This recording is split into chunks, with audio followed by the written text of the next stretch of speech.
El proceso electoral de los Estados Unidos, una aproximación general y una visión personal. Un ensayo de Luis Manuel Miranda López, letrado de las Cortes Generales, profesor asociado de Derecho Constitucional, Universidad Carlos III de Madrid. Resumen. El año 2024 está considerado como el superaño electoral por el número de elecciones que se han celebrado o se van a celebrar. De entre todas ellas destacan las elecciones presidenciales de Estados Unidos. La crónica que relata tiene como fin compartir con el lector la experiencia de quien ha sido partícipe en el programa de U.S. Electoral Process y ha vivido en primera persona todos los aspectos del sistema y proceso electoral estadounidense.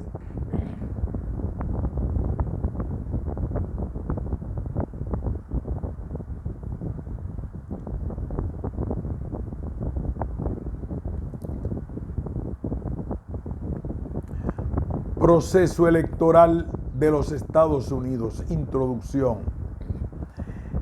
El pasado 5 de marzo se celebró el llamado Supermartes en Estados Unidos. Tuve la fortuna de vivirlo en la ciudad de Sacramento, California, como visitante invitado en el marco del programa The U.S. Electoral Process, organizado por el Departamento de Estado.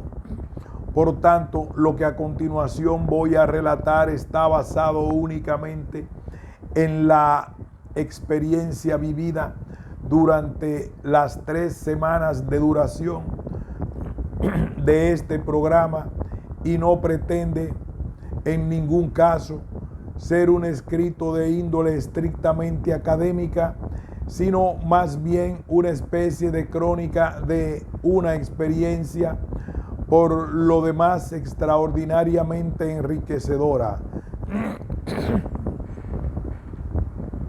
Así, muchas de las ideas aquí contenidas serán evidentes para el estudioso del sistema político estadounidense. Siendo esto cierto, la pretensión de este artículo es compartir la vivencia directa y en una primera persona del proceso electoral, y por ello se justifica que en lo que sigue obvie todo el tipo de bibliografía o referencia propias de otro tipo de textos. En el año 2024 está considerado como el superaño electoral. Se han celebrado o se van a celebrar un número inusitado de elecciones a lo largo y ancho del planeta. Sin embargo, más allá del elemento cuantitativo, que es importante y significativo, hay que considerar el factor cualitativo. Buena parte de estas elecciones pueden suponer un cambio en los sistemas políticos dependiendo de quienes obtengan los votos necesarios para gobernar. Y no estamos hablando solo de formaciones políticas que se alternen o mantengan en el poder, sino de cambios más profundos que pueden afectar a la consideración de los estados como democrático-liberales de derecho. Y uno de ellos, el más importante por tamaño y relevancia geopolítica, es Estados Unidos. El Supermartes arrojó el resultado esperado.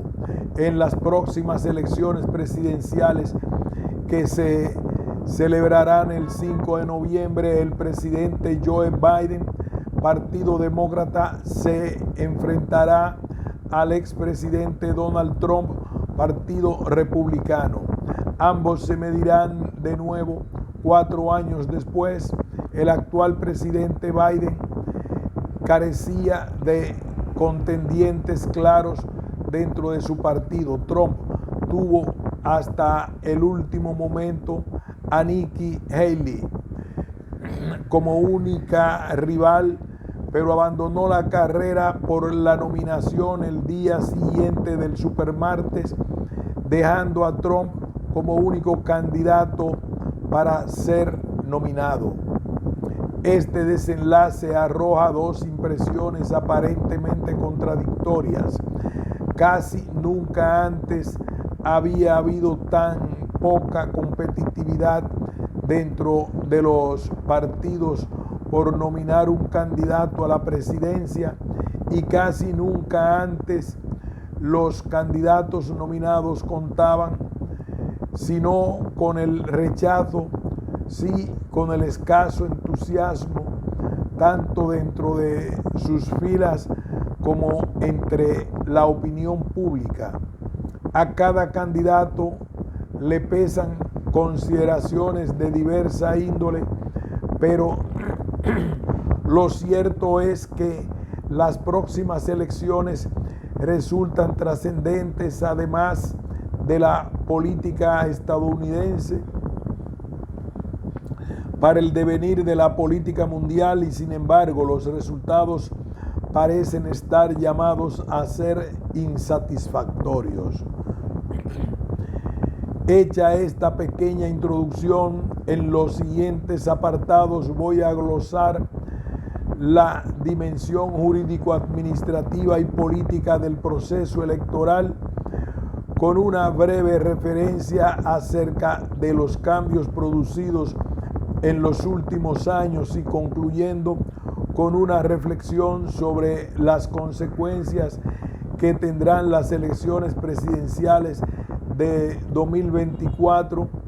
No se hará un relato de análisis de cada una de las fases del proceso electoral, pues eso se encuentra en obra académica más autorizada, sino que destacaré aquellos que desde la perspectiva de un ciudadano europeo puede resultar más llamativo, o que simplemente desmonta algunos de los prejuicios que suelen tenerse sobre la democracia de Estados Unidos. La dimensión jurídico-administrativa del proceso electoral, un complejo galimatías. El sistema electoral estadounidense y todo lo que le rodea es complejo. Es también anacrónico, fruto de su historia y de su concepción. No nos encontramos ni vamos a analizar un sistema electoral, sino que estamos ante muchos sistemas electorales. No existe a nivel federal ningún código electoral o compendio o legislación propia y diferenciada que se aplique, al menos a las elecciones de esta naturaleza.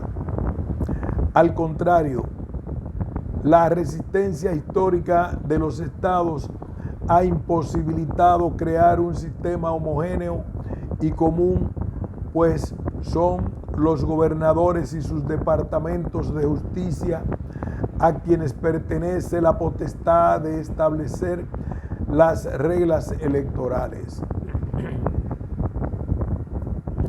De tal suerte que no hay unas reglas comunes que obliguen por igual a todos los partidos políticos, sino que cada estado tendrá las suyas.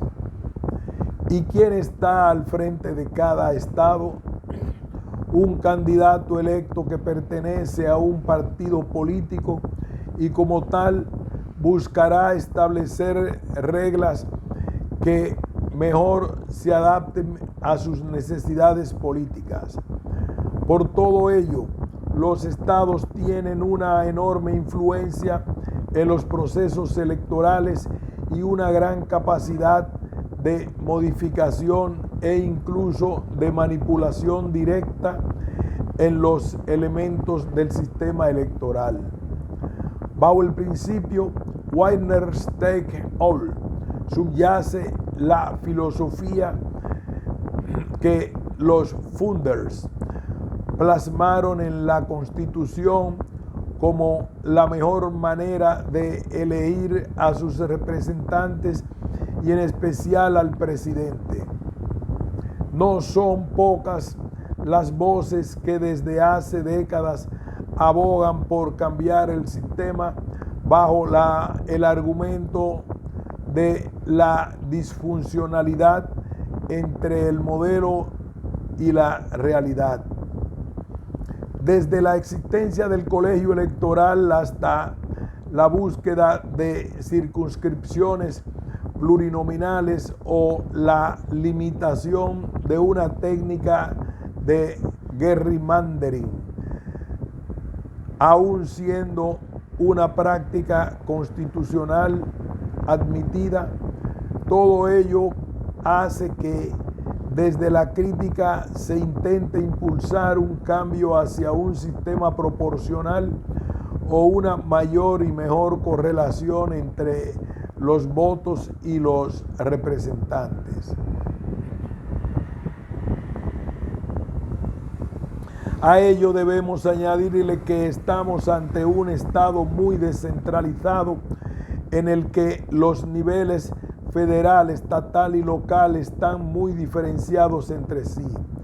Y eso implica, como se ha dicho, que el sistema electoral en sí mismo también sea totalmente descentralizado. Por tanto, cada estado es un sistema. Los datos hablan por sí solos. El 5 de noviembre habrá 10,000 elecciones en un día con 100,000 trabajadores dedicados a ella. Además de la votación para la elección del presidente, los ciudadanos podrán votar por sus representantes estatales en la rama ejecutiva y legislativa. Los cargos representativos a nivel federal y local, la elección de los jueces y magistrados de algunos tribunales supremos y de ciertos tribunales inferiores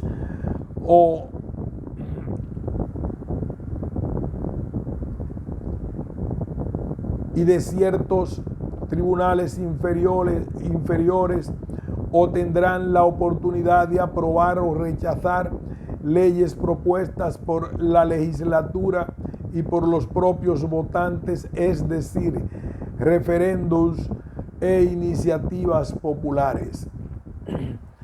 Si tuviera que describir este sistema electoral, sin duda destacaría, parafraseando al presidente Abraham Lincoln, que es un sistema articulado por el pueblo, para el pueblo y del pueblo, pues el grado de implicación ciudadana en todas y cada una de sus fases es enorme. Sin embargo, de inmediato habría que corregir o matizar esta afirmación, precisando que, aunque la voluntad de esta, la realidad es que es un sistema por partidos, para los partidos y de los partidos. El propio sistema single member tiene la tendencia natural hacia consolidar dos partidos fuertes, y eso hace que el pueblo, el ciudadano, en definitiva parezca relegado a un segundo plano cuando lo paradójico es que el resultado de las elecciones depende más de los ciudadanos que de los partidos. La participación de los votantes en las primarias apunta a esta afirmación, como más tarde se verá. Sin embargo, siguiendo el razonamiento como consecuencia del propio diseño del sistema, es cada estado a cuyo frente solo puede haber un partido quien decide su sistema electoral, sus reglas del juego, con un comité de elecciones muy politizado. Esta aparente dicotomía,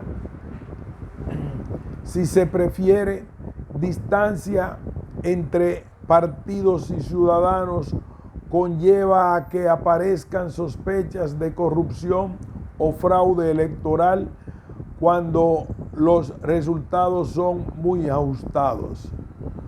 Conviene recordar el asalto al capítulo 16 de enero de 2021, cuando un grupo de ciudadanos sostenía que en las elecciones celebradas en noviembre del año anterior había habido fraude electoral.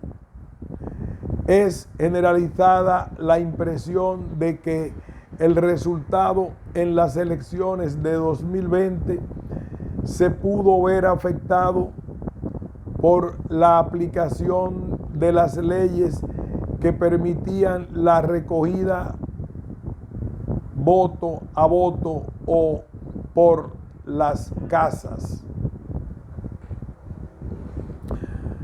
Por todo esto, la transparencia en el proceso electoral, con la participación de los ciudadanos y de los partidos políticos, se revela determinante. El proceso electoral, la participación ciudadana y los partidos políticos. Muestra de que las elecciones son para el pueblo y por el pueblo es que el sistema permite que un ciudadano no sea un mero votante, sino que busque, sin duda,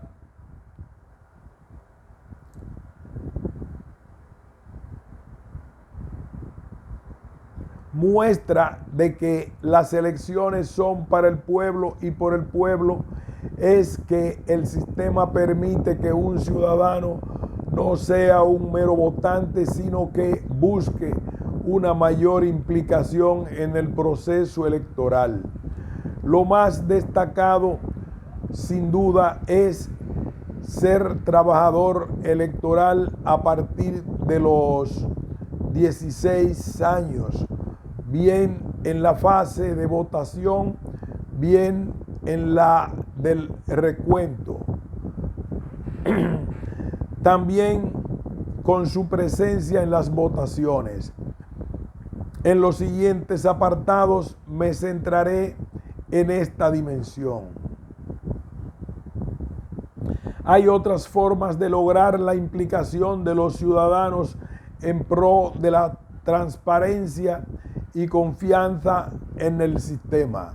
Destaca en especial la asistencia a los test L&A, Logic and Accuracy.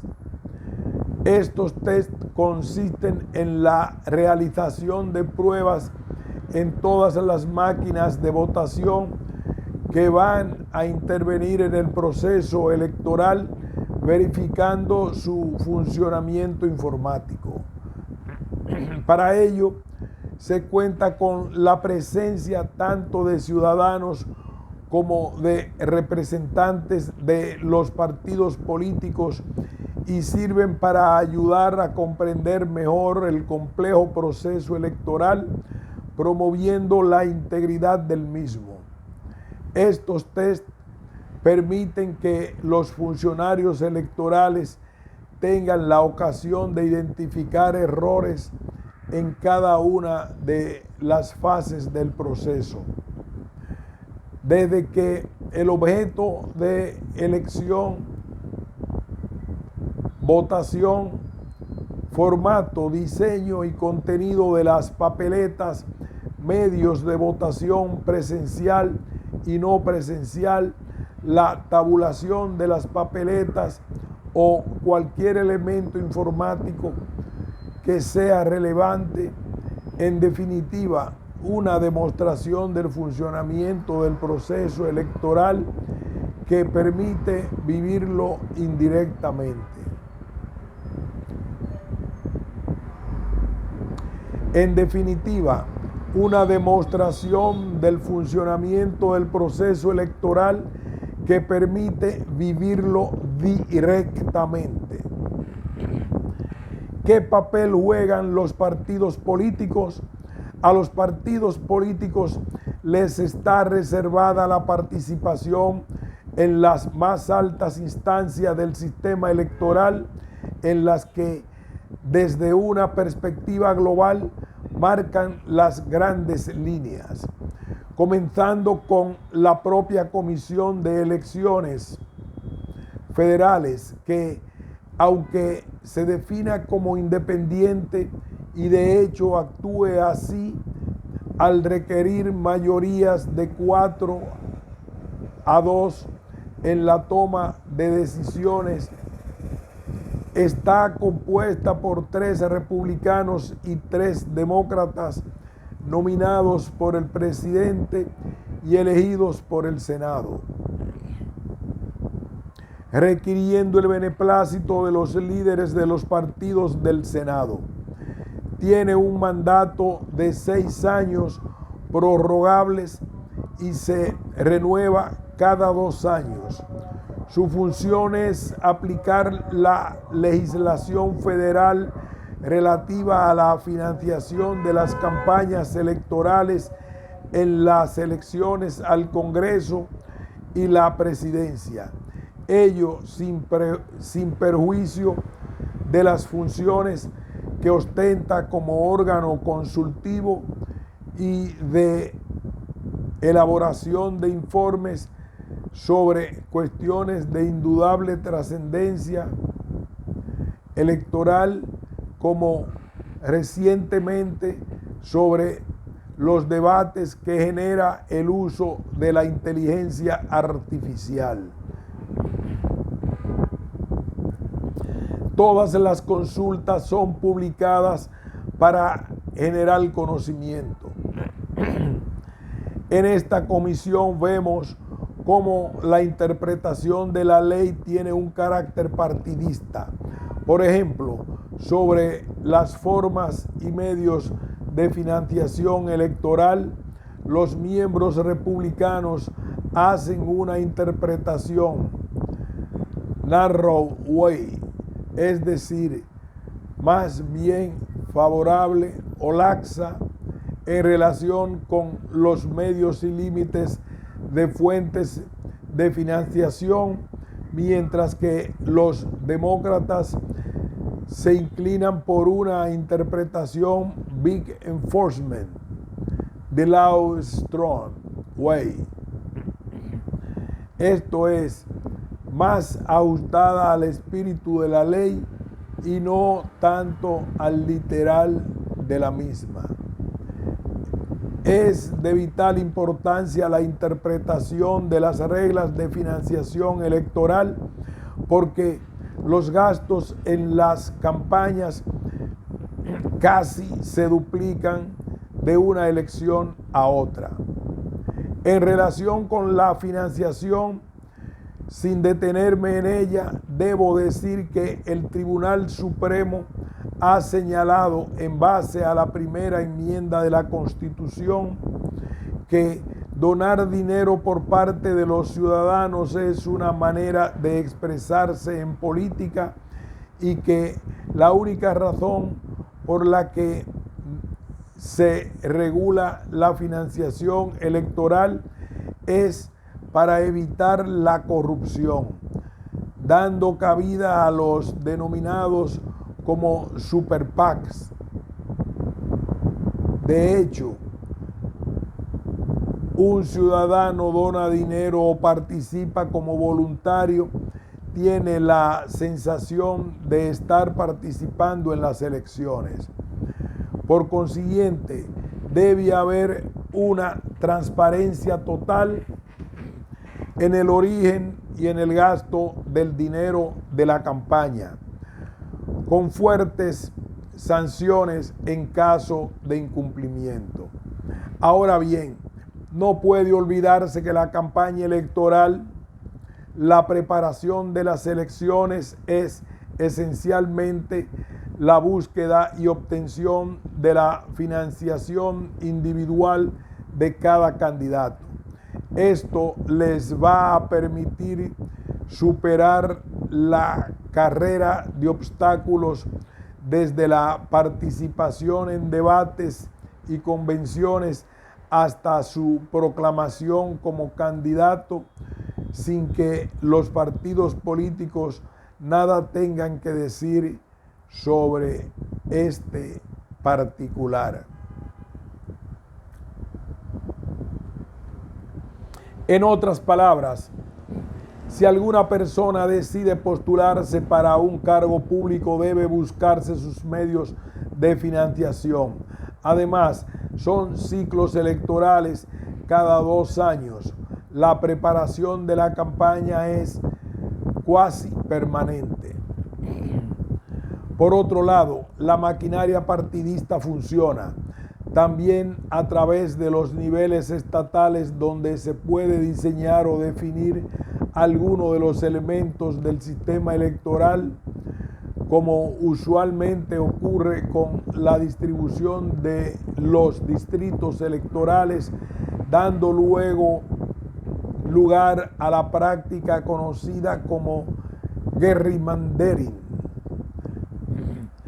Pero sin lugar a duda, donde mayor relevancia cobra la presencia de los partidos políticos es el momento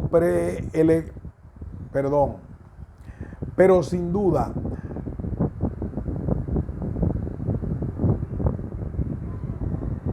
donde mayor relevancia cobra la presencia de los partidos políticos es el momento postelectoral, durante el recuento, a los que los partidos tienen acceso a modo de supervisión en la tabulación de las papeletas y la consiguiente impugnación de los resultados electorales. Piénsese que con este sistema una docena de votos puede condicionar el resultado. De inmediato se vienen a la cabeza las elecciones entre George W. Bush y Al Gore del año 2000. La administración electoral. Volviendo a la esencia del funcionamiento del sistema, en todo proceso electoral cobra especial relevancia el diseño y funcionamiento de la administración electoral como estructura que le da soporte y cobertura desde la organización de las elecciones hasta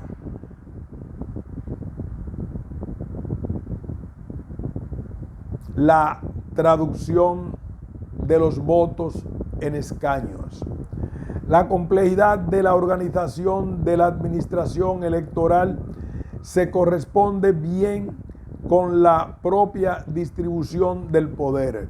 Es más, quienes forman parte de la administración electoral afirman que los resultados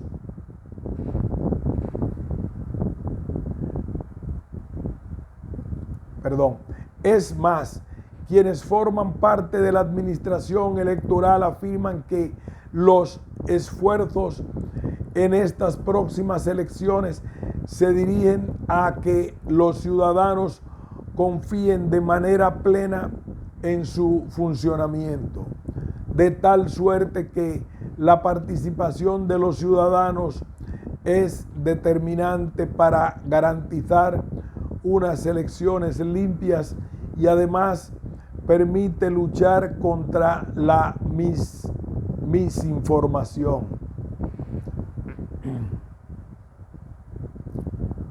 Por lo anterior, la tendencia reciente es que los votantes cada vez están más interesados en que su voto es secreto y se ha emitido correctamente. El trabajo conjunto con las autoridades independientes garantiza unas elecciones libres.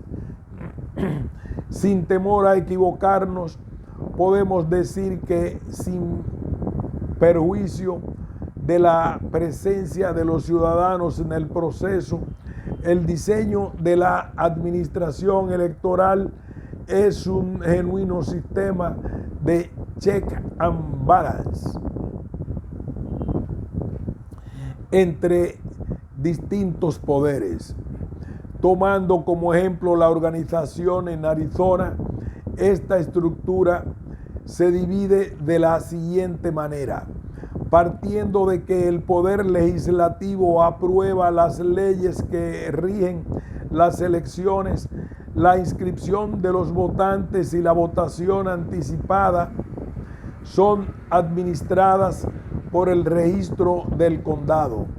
Las actividades del día de las elecciones, incluyendo la instalación de los colegios electorales, la contratación y conformación de los trabajadores electorales del condado, la aprobación de los lugares de votación del día de las elecciones, son lugares de votación anticipada de emergencia, y la aprobación de los presupuestos son administrados por la Junta de Supervisores del Condado.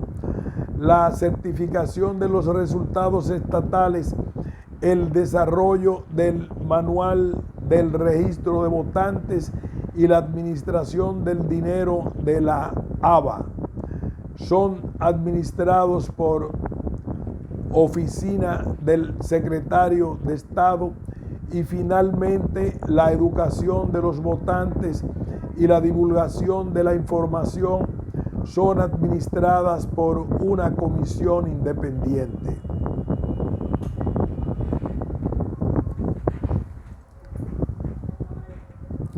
Al margen del entramado público o institucional, también existen organizaciones que realizan una labor pedagógica explicando al ciudadano interesado cómo funciona el sistema y proceso electoral y qué consecuencias tiene su participación y qué puede repercutir en su vida.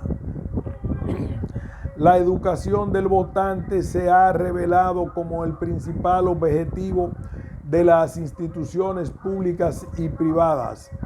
Merece la pena detenerse en el financiamiento a modo de ejemplo de las Citizens Clean Elections,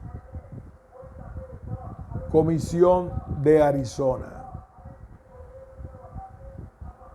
Esta comisión es una agencia estatal no partidista de educación de los votantes, fundada en 1998 después que los votantes de Arizona aprobaran la ley de ciudadanos para elecciones limpias.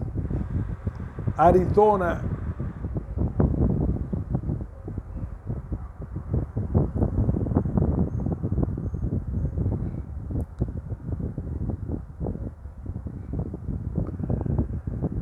para erradicar la corrupción y promover la confianza y la participación en el proceso político.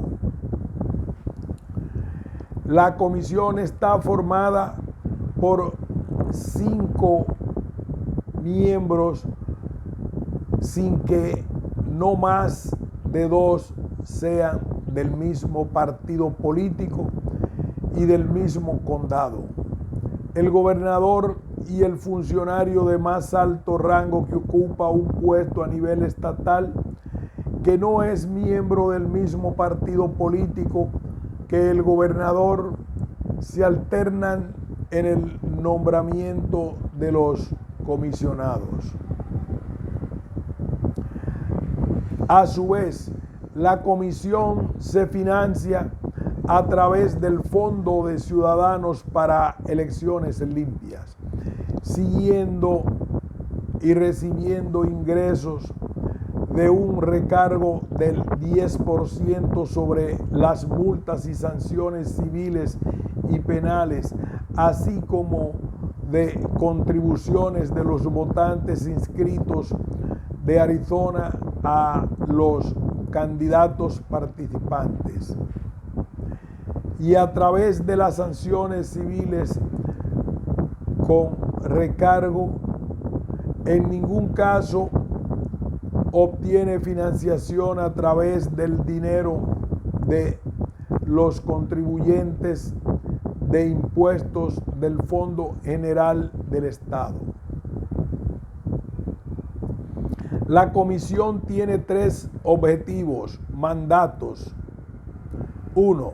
La educación de los votantes a través de proporcionarles información electoral no partidista, herramienta y recursos para que puedan votar informados, destacando la guía de educación de votantes que es distribuida a todos los ciudadanos.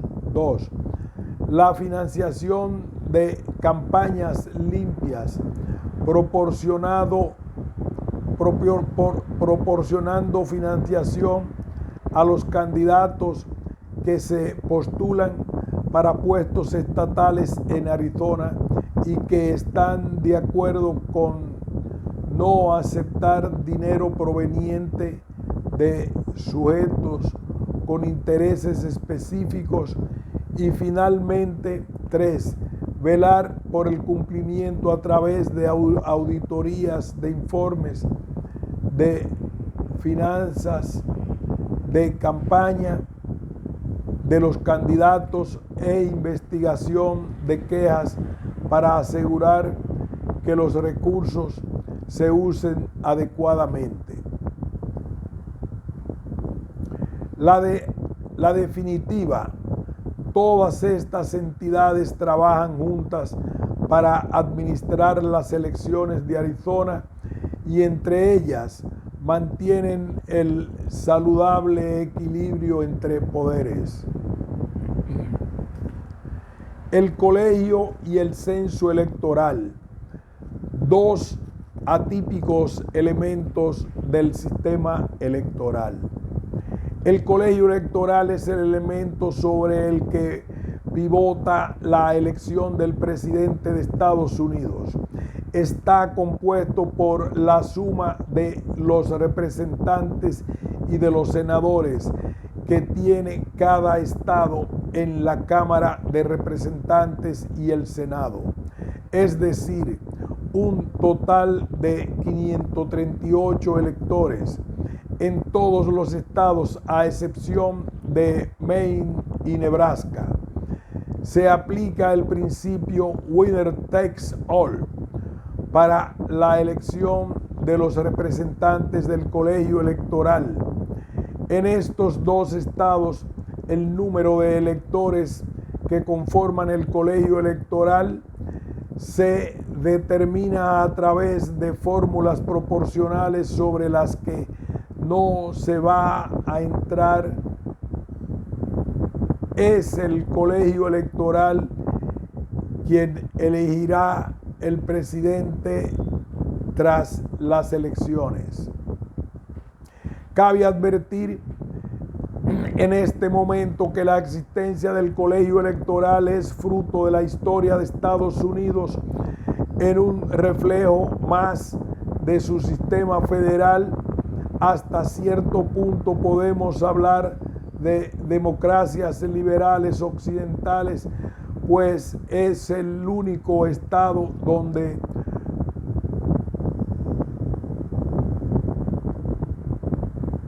pues es el único estado donde una elección de esta naturaleza es de segundo grado o indirecta. Aunque ha habido iniciativas para cambiar el colegio electoral, en buena parte han sido los propios estados los que han enarbolado la bandera de la resistencia.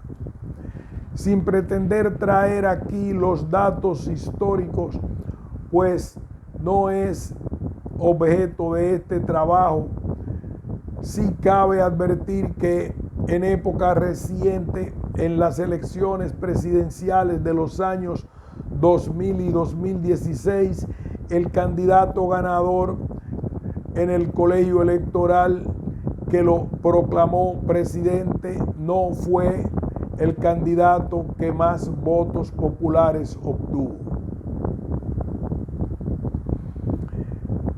En principio, la composición del colegio electoral parecería una cuestión pacífica y clara.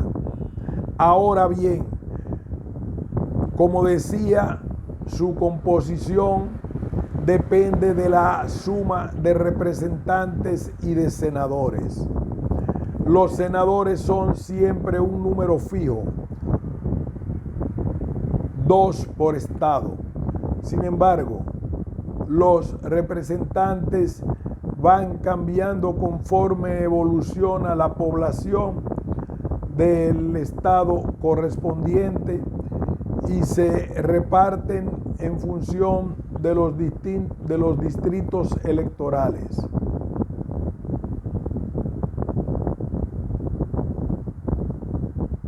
Es decir, los representantes se eligen por población y no por ciudadanía.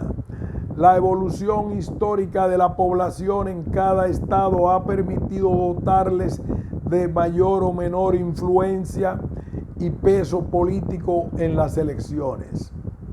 Por tanto, el peso de cada estado va a ser el primer campo de batalla entre los partidos. Existen acusaciones de intento de inflar la población a los solos efectos de tener mayor número de representantes en la Cámara de Representantes. Y por consiguiente, en el colegio electoral, recordemos que cada estado tiene su propio sistema electoral y determina sus propios elementos, en particular siendo California el que más electores tiene, 54 votos, y por consiguiente el más numeroso en la Cámara y de tendencia federal demócrata.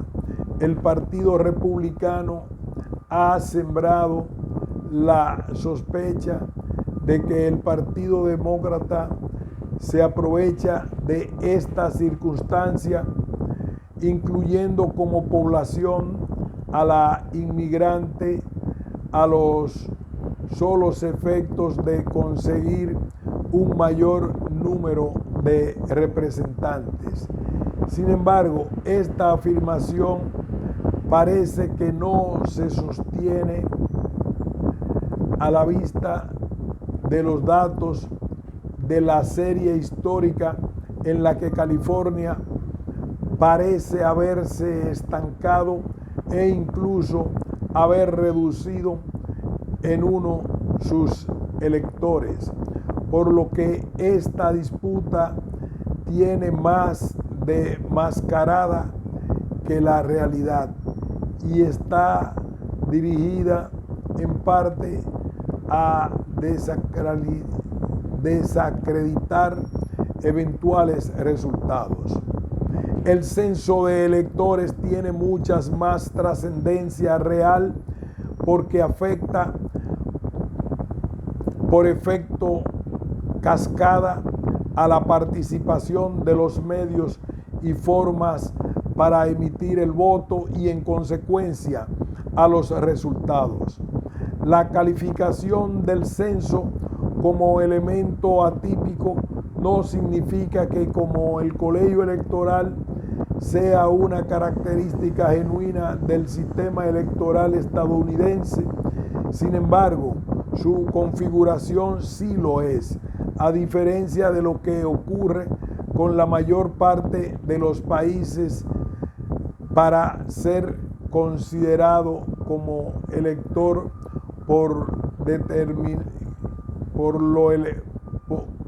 como elector.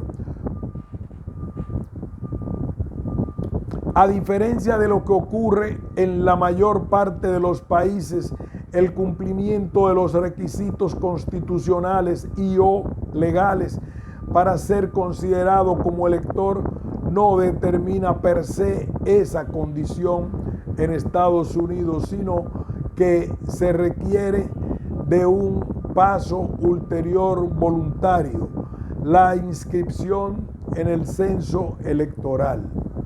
No existe, por tanto, un censo de electores claro y común y a todas las elecciones. Pudiera parecer un contrasentido que en el país donde nació la democracia moderna no se considerara al ciudadano como elector automáticamente. Sin embargo, no debe olvidarse que también es una cuna de liberalismo político donde la autonomía individual juega un papel trascendental y también fruto del liberalismo de nuevo el origen de la configuración y también fruto del liberalismo de nuevo el origen de la configuración del censo de la población inmigrante que llegó a Estados Unidos a finales del siglo XIX y principios del siglo XX. Por ello, no existe un censo nacional.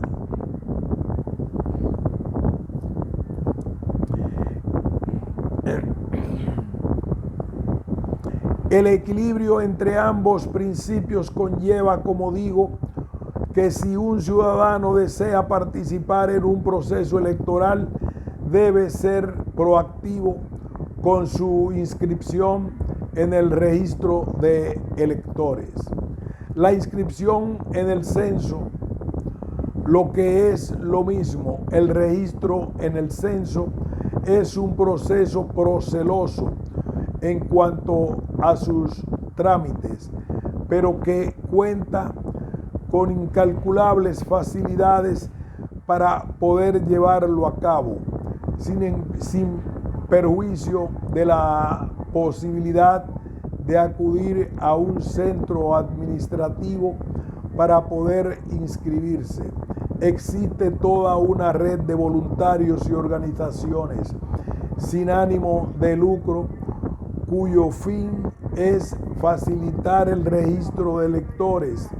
Estas organizaciones despliegan actividades de diversa índole con el fin de captar electores, desde el establecimiento de puntos físicos en la calle para que se puedan realizar el registro hasta sesiones en centros educativos o presencia en eventos culturales y deportivos o incluso campañas mediante las redes sociales, concienciando la necesidad de que haya mayor número de ciudadanos registrados que puedan participar en las elecciones.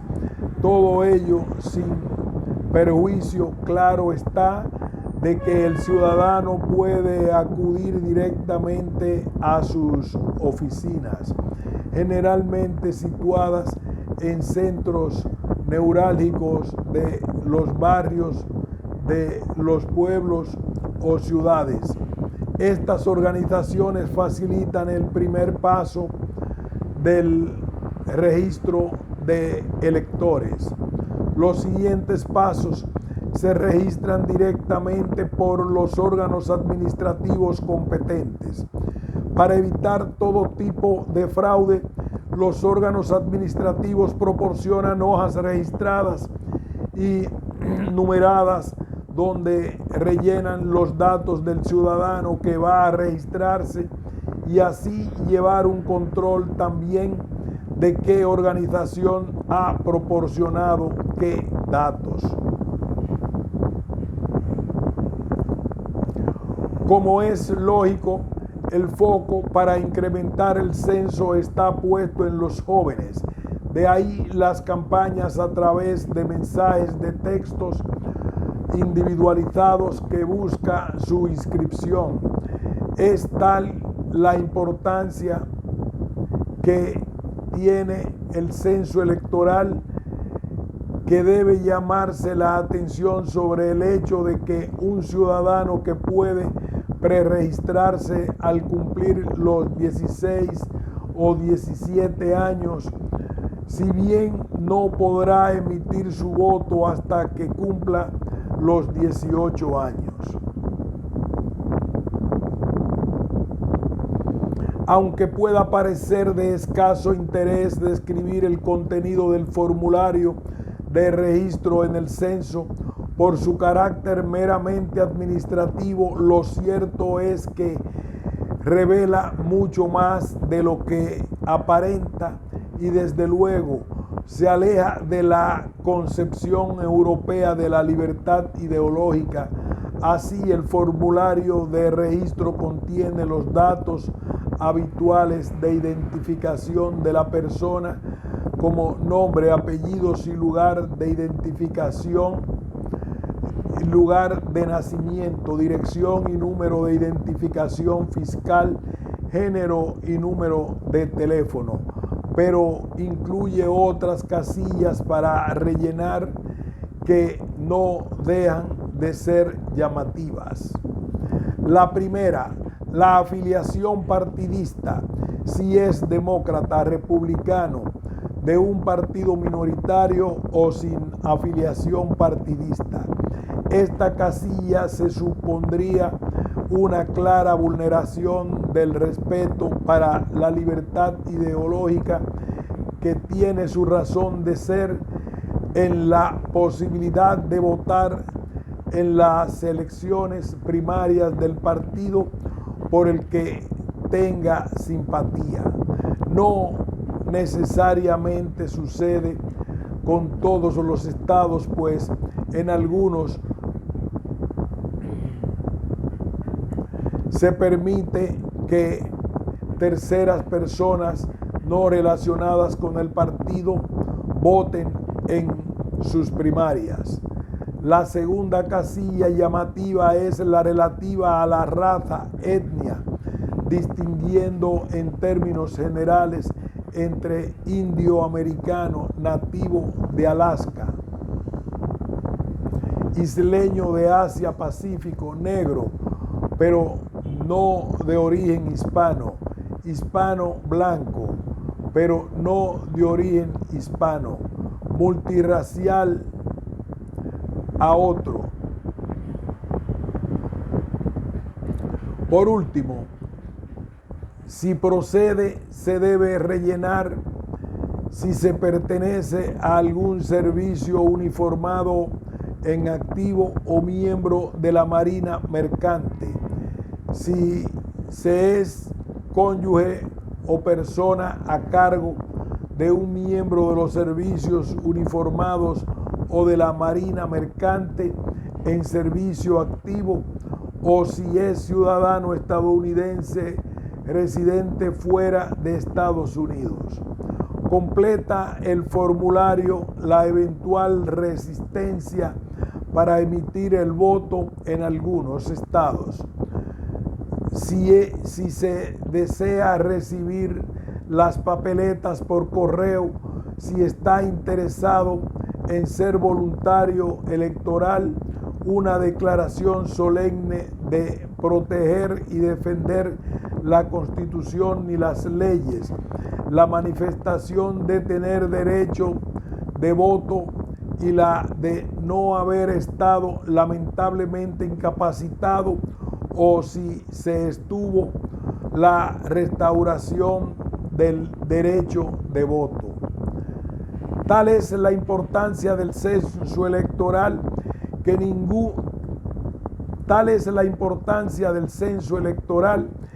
incluso el mismo día que un ciudadano acuda a emitir su voto, puede registrarse como votante. Esto tiene una doble finalidad. De una parte, conseguir una mayor implicación en los asuntos públicos de los ciudadanos, y de otra, conseguir despejar toda duda acerca de si el proceso electoral puede estar amañado o manipulado. ¿Qué importancia tiene el censo de electores y por qué es un caballo de batalla entre los partidos, teniendo en cuenta que registrarse para votar es voluntario? Parece que hay una correlación directa entre el aumento del registro de votantes y la participación en las elecciones. Es evidente, a mayor número de ciudadanos registrados, mayor probabilidad de participar en las elecciones. Ahora bien, la cuestión por la cual el caballo de batalla es por quienes conforman o hacen que se incremente el censo electoral. Un primer foco de atención son las comunidades étnicas.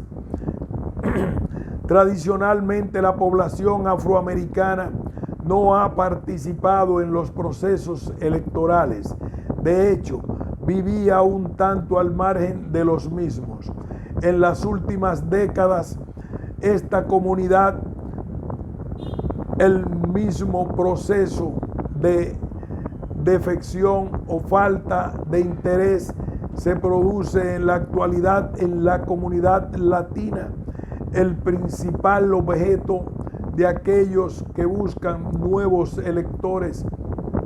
Sociológicamente, estas comunidades tienen un voto tendencialmente demócrata debido a las distintas políticas migratorias o antimigración sostenidas por los republicanos. Por ello, la estrategia del Partido Demócrata consiste en incrementar el registro de votantes, mientras que el del Partido Republicano es justamente la contraria.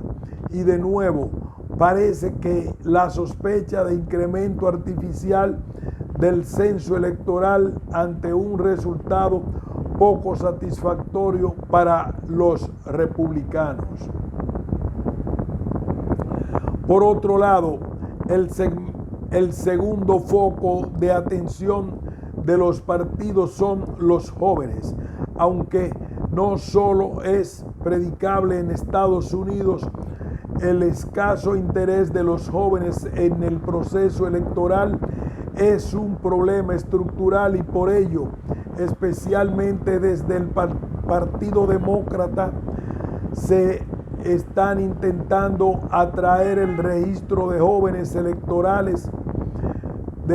electores, pues piensan que este colectivo puede ser determinante para el resultado electoral, teniendo en cuenta el grado de activismo que pueden llegar a tener bajo determinadas circunstancias.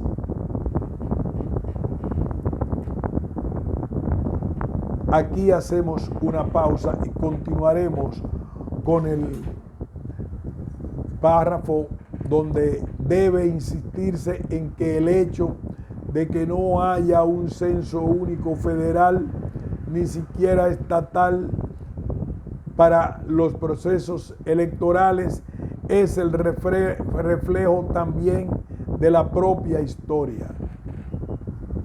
Pausamos.